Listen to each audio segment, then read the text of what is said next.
So we're live now. We weren't live a second ago. We're live now. I love how we sort of able to really work on our feet. Again, Curtis Valentine, my sister Carrie Rodriguez, the Union Podcast.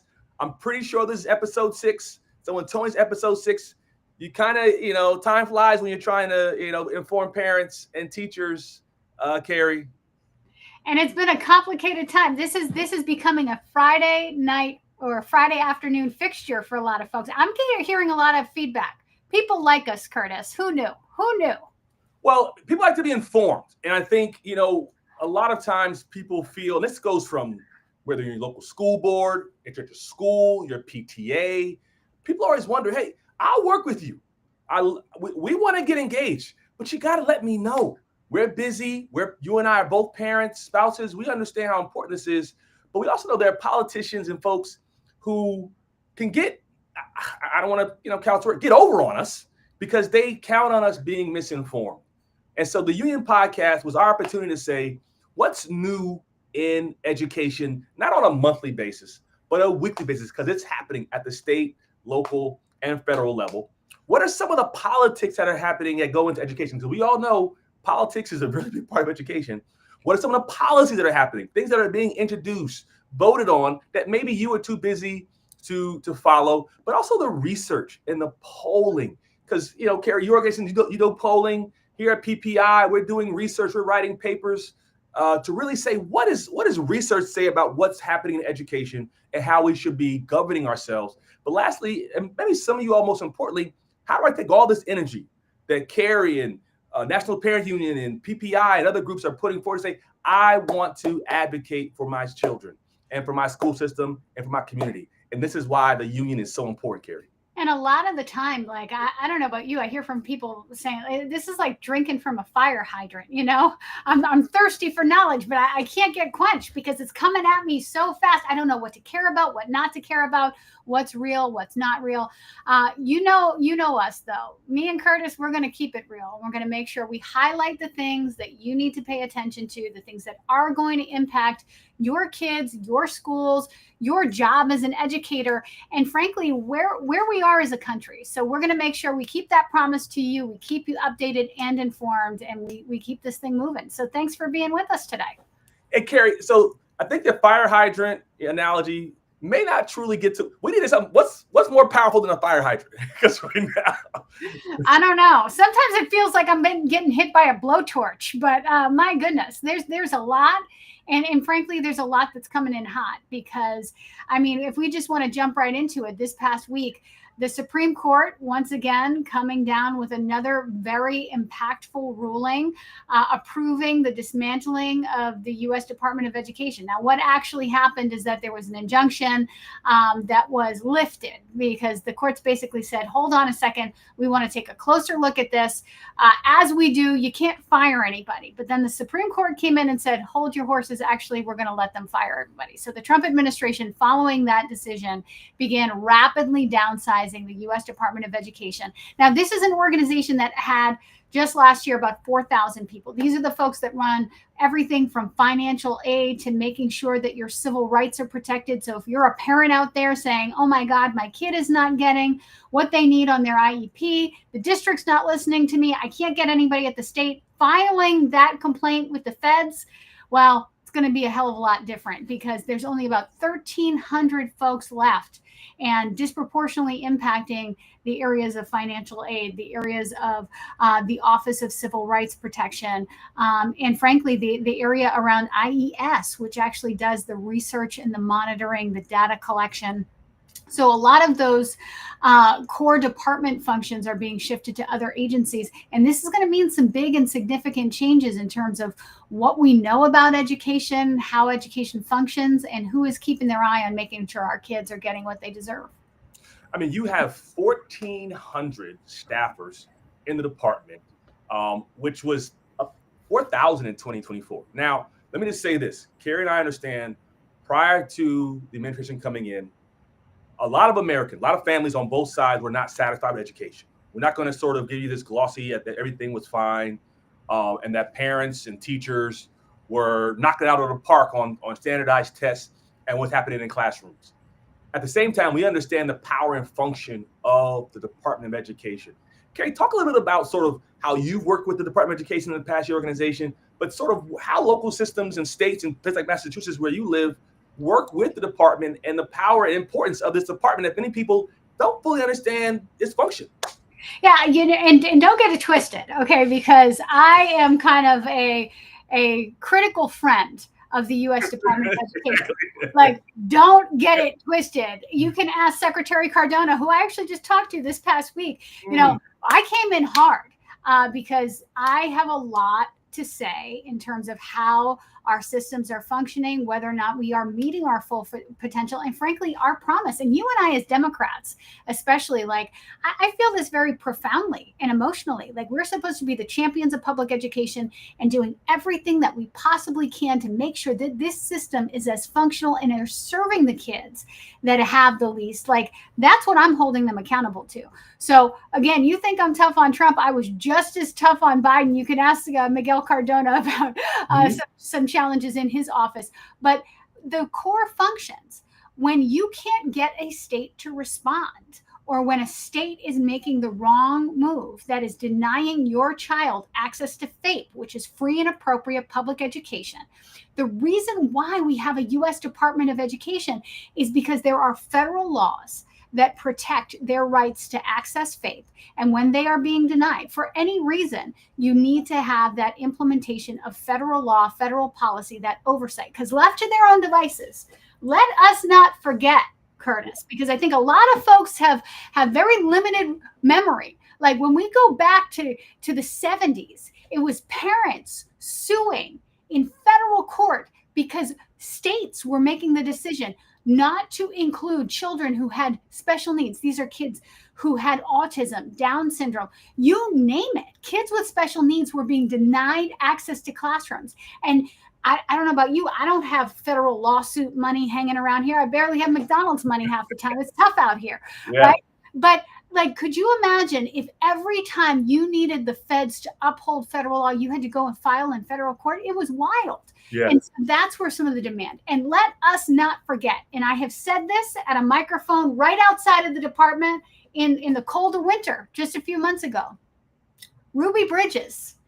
When you saw Ruby Bridges being walked up and down those steps, and you see people use that iconic photo all the time, those folks that were with the armbands there walking her in and out of those were U.S. federal marshals. And why?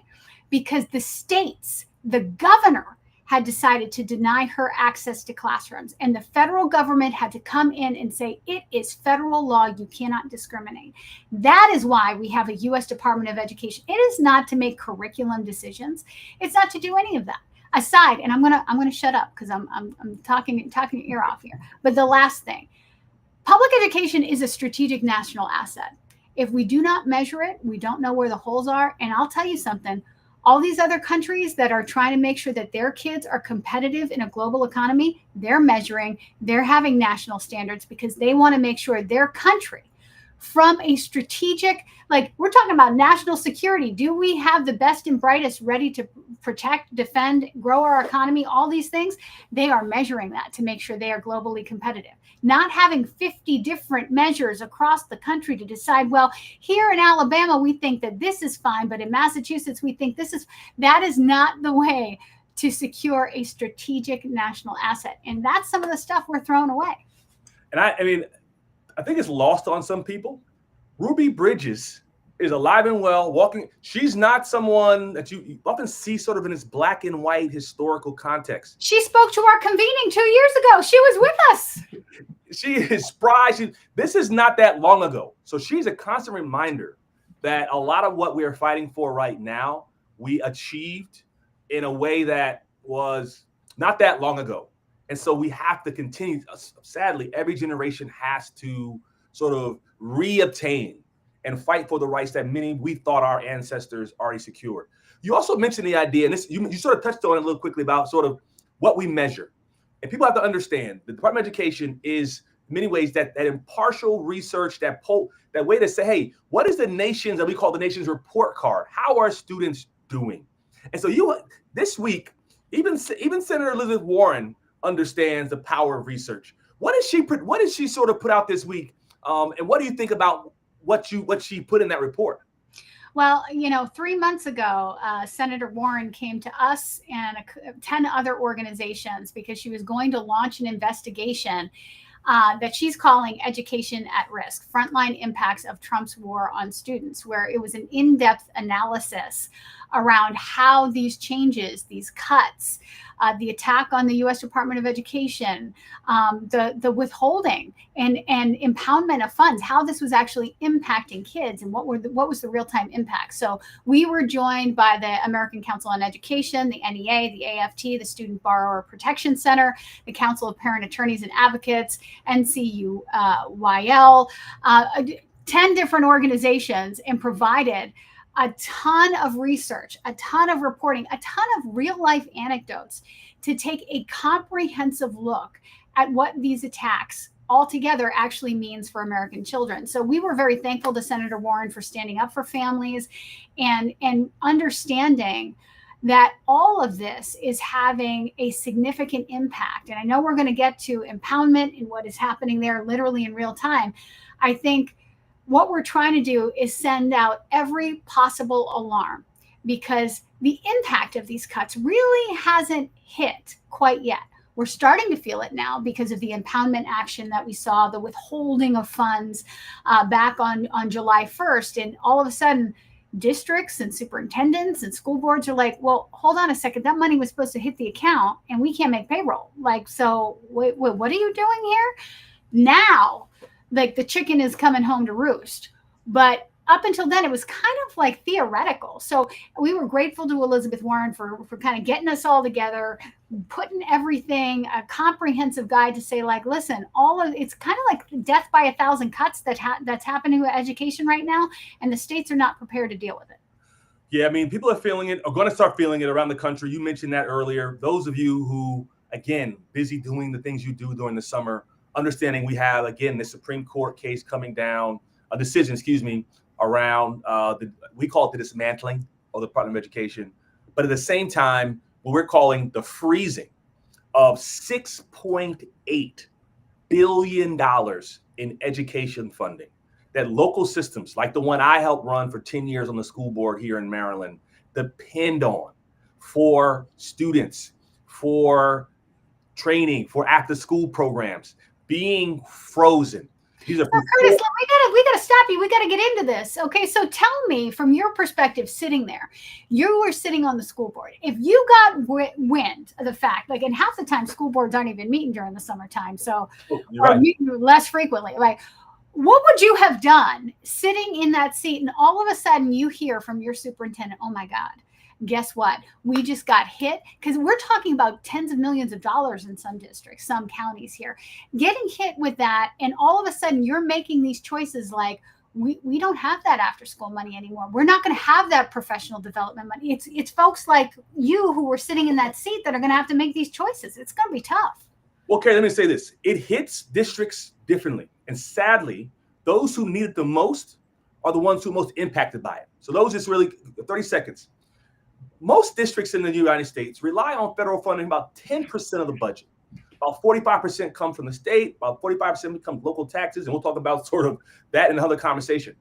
But those that get more than 10% are those that have shortfalls at the local and state level. And so those are the ones who need it the most, are going to be most impacted. Well, not just say 10% of your funding. What if you're 10, 20, 25? And some districts, they rely on the federal government for 30% of their budget. And so those who need it the most are being most impacted by it.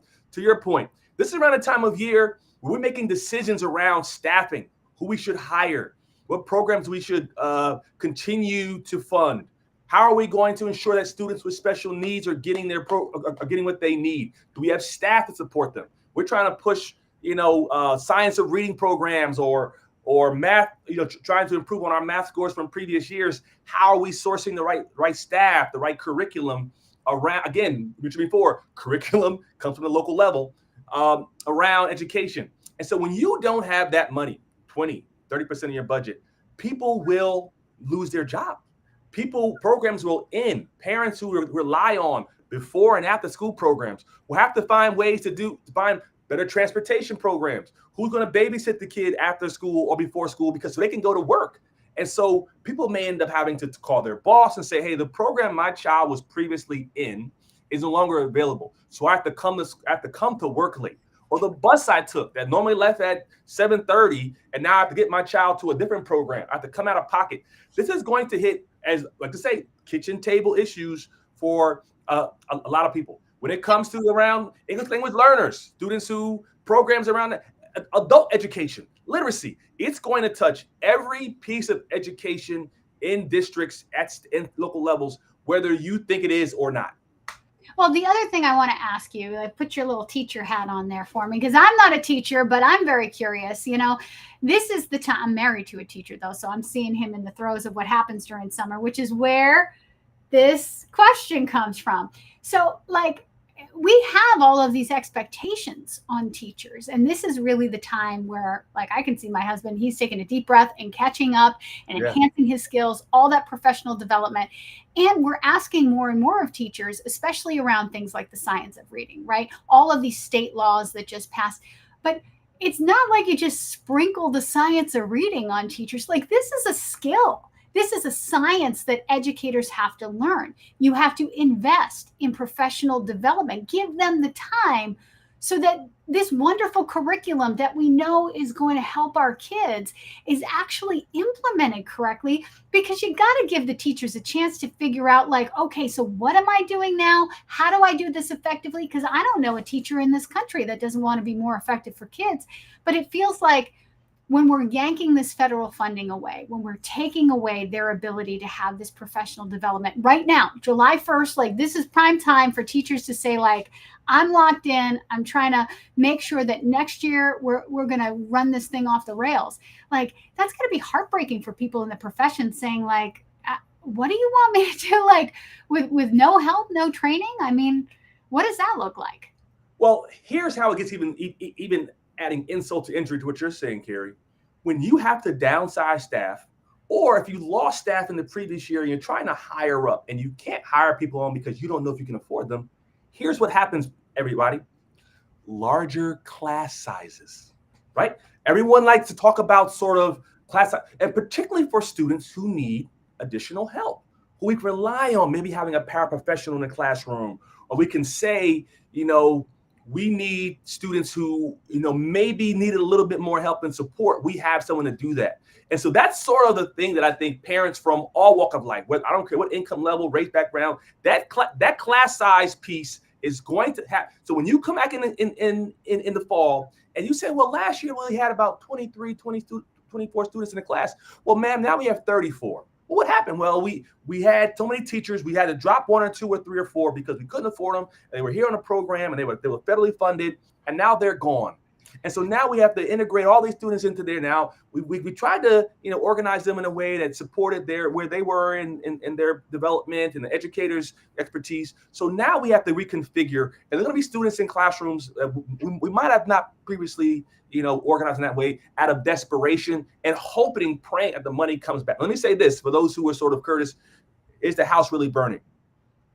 We do want to understand that there's a coalition of 24 states and the District of Columbia who are suing the administration over these cuts and the power of withholding funding. That the Congress, again, this gets into the idea like Congress controls the budget, and in many ways they have sort of given up that power to the executive branch, which, again, if you studied basic civics, we know that's not how it works. There's separation of powers. But there is a movement around folks to fight against this. You've been following this, Carrie, as well. There is a response to what's happening in Washington at the local level. So you need to understand that that's happening. It's not something that's being ignored. Yeah, and I do want to say too, because Curtis, you and I, we get pretty hot about this stuff, and some people look at us and be like, "You guys, what are you, Chicken Little over there? Are you good? Like, this is not that serious. Is this really going to happen?" Let me tell you something. When you were talking about class sizes and how this really hits, and maybe you're sitting back and you're like, "Oh, here they go again. The sky's going to fall. I don't know about all that." Let me tell you about all that, because I'm going to show you right here. You can't really see it because it's. But trust me when I say this is a screenshot of a letter that a parent just sent to me. that is Mm. coming from a high school. It's a letter from the principal. It's dated July 11th. And it says, listen, financial times are tough.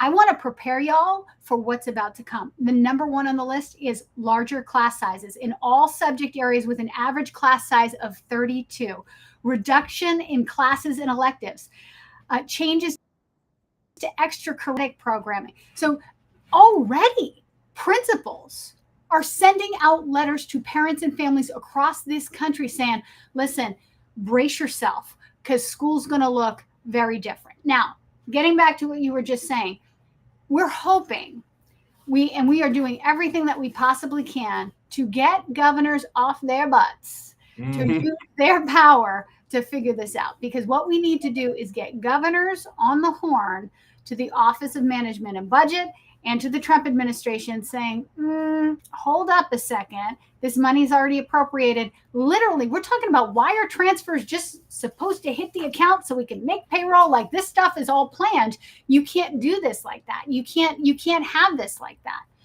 So what we're trying to do is make them stand up and use their leadership and say, like number one, you've got to bring this back. And what's encouraging, we just had a town hall last week with Governor Katie Hobbs of Arizona and Governor Jared Polis of Colorado. So the blue state governors and about 20 states filing their lawsuit, doing what they've got to do, follow those channels, because let's be honest, they're not going to have juice with the president.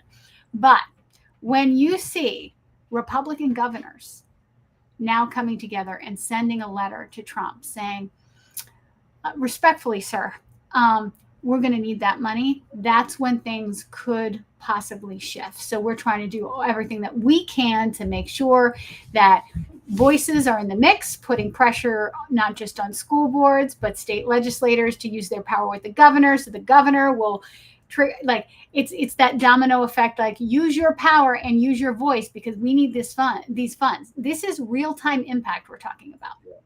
I mean, this is bipartisan. This is a nonpartisan issue, and I think that is where the rubber meets the road with a lot of folks. Larger class sizes, programs being eliminated, people losing their jobs, people having to again impact their schedules, their working hours. This is all happening at the same time.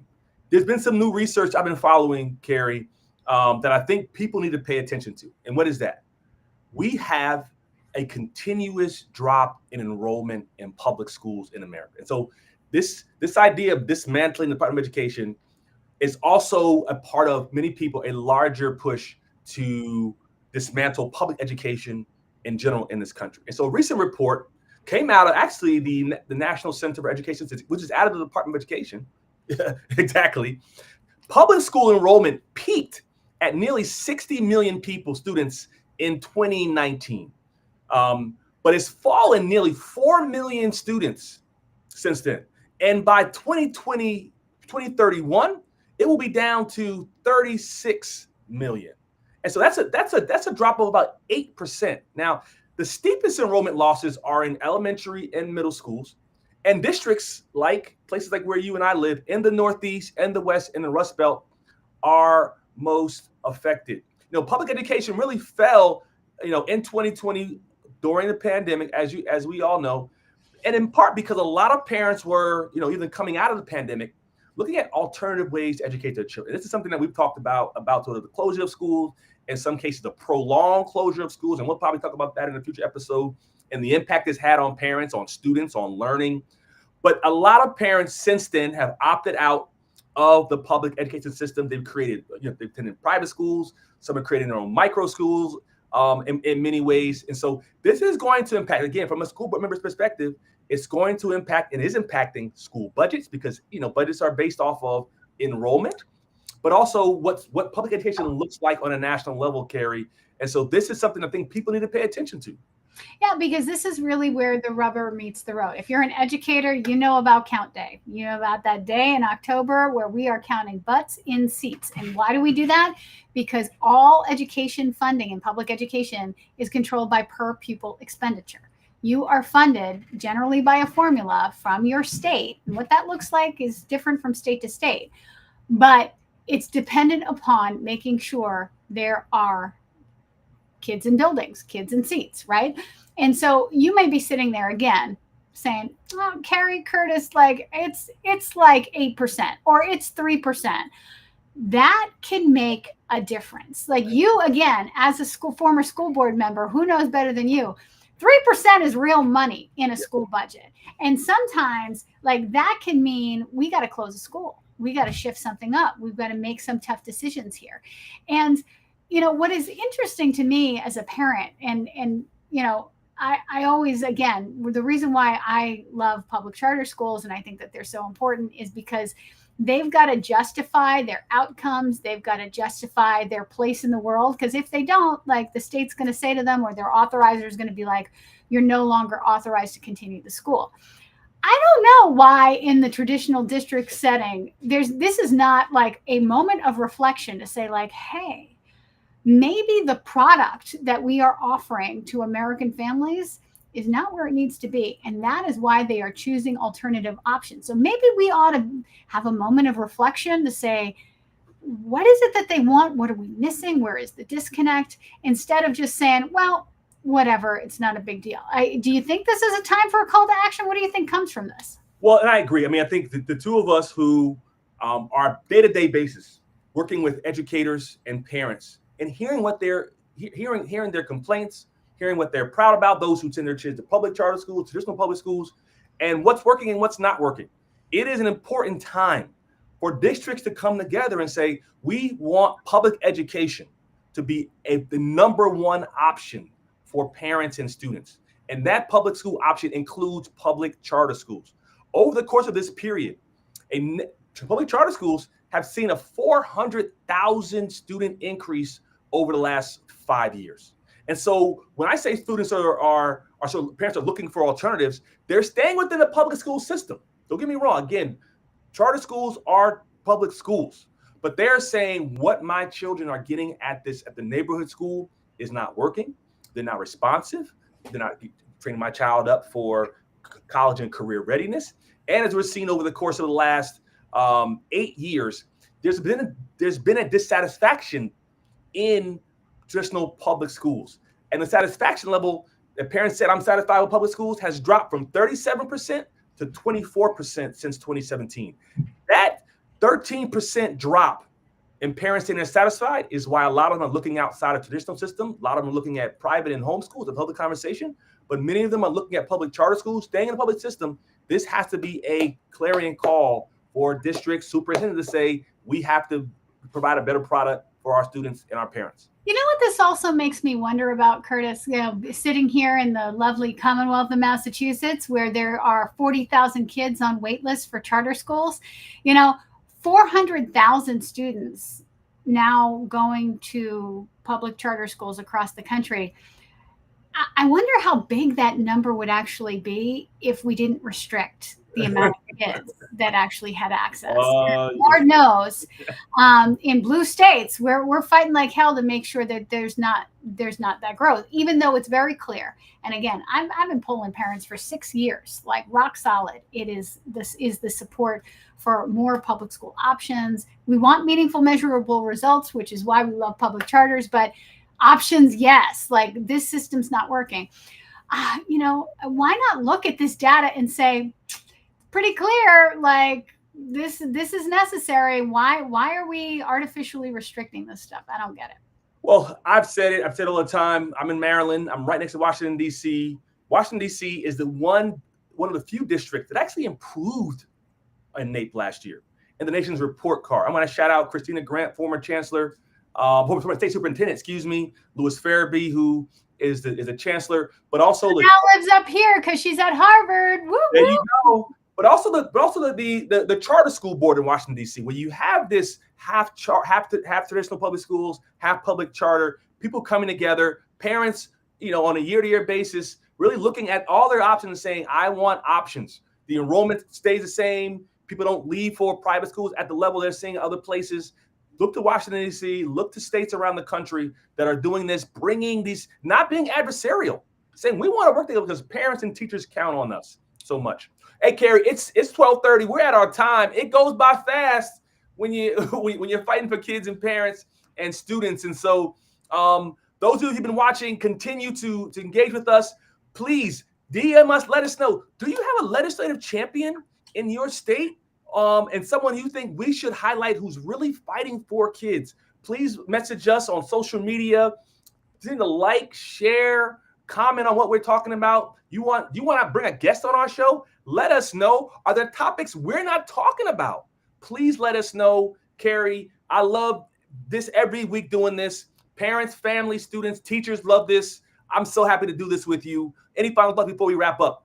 Now, I'm going to nominate this week for the legislators, our elected officials of the week, the 18 governors that signed that letter demanding that those funds be released so that we can start to move forward. Because, you know, what I'm thinking about in my heart is the next school year, and you know how critical these programs are. You might think, oh, after school tutoring, all of this extra stuff, as long as we got a teacher in the classroom, like that, what does it really matter? It matters a lot. It matters a lot to American families, and it matters to kids, because without that additional support, is homework getting done? Is tutoring happening? Are we actually going to see a decline in terms of academic achievement because we don't have all of this wraparound support? And I know our educators value it so deeply to be able to get that job done. So thank you for that leadership. We need continued leadership to make sure that we're getting the job done for kids across this country. So thank you, governors. On that note, we're going to say thank you for joining us today on this episode. Please share it, like it, drop it in the group chat. Let everybody know we're here, the Union Podcast, every Friday, 12 o'clock. We'll see you same place, same time, episode